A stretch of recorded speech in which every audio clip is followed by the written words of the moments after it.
In the last lecture, we have seen what is system, its properties, characteristics, and types of different systems. Now, in today's lecture, we are going to see the life cycle of a system development. System development life cycle's objective is to learn the phases of a system development life cycle and to know different methodologies and tools used in the system development life cycle. At the end of this lecture, the students will be in a position to understand the importance of the SDLC and its phases in developing the new system. System development life cycle has got 7 phases: recognition of a need, second feasibility analysis, third system analysis, fourth system design, fifth systems testing, sixth system implementation, and seventh system maintenance. In the first phase, recognition of a need, when we are developing a new system, we should justify why we are developing the new system. So this justification can be taken from by identifying problems in the existing system and scope of improvement in the existing system. Then what are the procedures used in the existing system. So by this we can recognize the needs of the new system.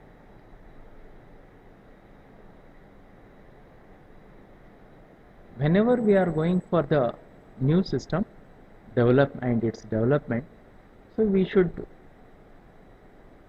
think of feasibility. Feasibility can be in terms of economic, feasibility can be in terms of technical, and feasibility in terms of behavioral.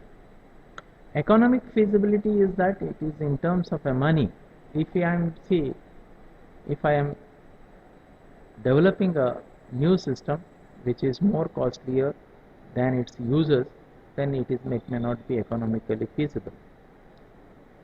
Then technical feasibility is that the technology which I am going to use today is whether going to sustain for the future or not, one has to see, and that is affordable or not in terms of technicality.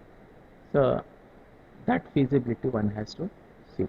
Behavioral feasibility is in terms of a comfort and user acceptance of the new system. These things one has to study before going for the new system development. The third phase involved in the system development life cycle is system analysis. System can be analyzed in two ways. One is structured analysis and another one is object-oriented analysis.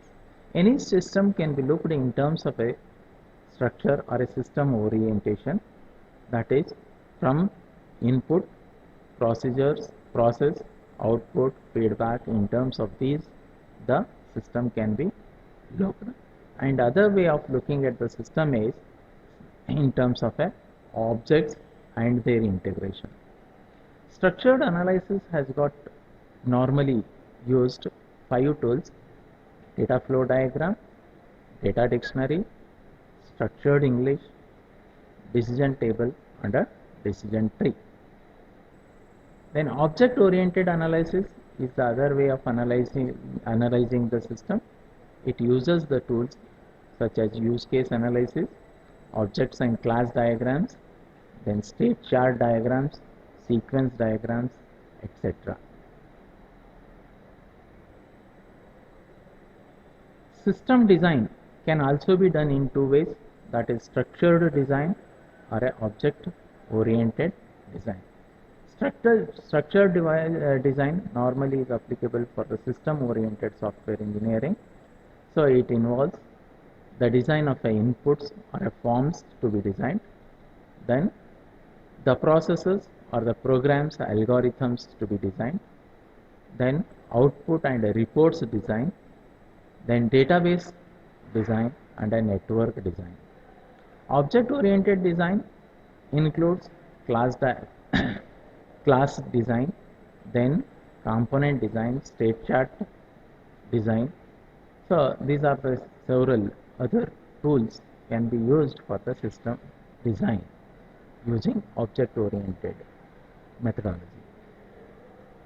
System testing. Once we develop the system, it has to be tested thoroughly, and system can be tested first at the first level unit testing, then the unit tests, say programs whatever are tested are integrated and once again tested for the integration.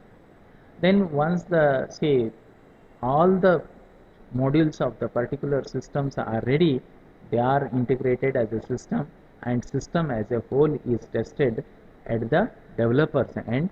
Once the system is developed and it is tested successfully, it is been asked for the user to test it. That is normally considered as a user acceptance testing. System implementation. Once the system is perfectly tested and when it is found without any errors, then we can implement the system. Whenever we are implementing the system, so the system's training, whatever is there, it plays an important role. So one has to train its users for the better use of a system, and then one can deploy the system on the user's site. That is nothing but a system implementation. Once the system is successfully implemented, say that this is not going to the static one, it has to be improved now and then as the system requirements keeps on changing or the modifies. We have to modify our system also. So say here system modifications as per the requirement one has to do, and sometimes because of the modifications once again the errors or the bugs may arise, those has to be solved. So this is part of a system maintenance. These are the 7 phases. If someone uses successfully or without say bypassing any of the phases, see one can develop a very beautiful system which is normally user friendly. Thank you. हाँ देखो ये कहाँ stop करना है ना.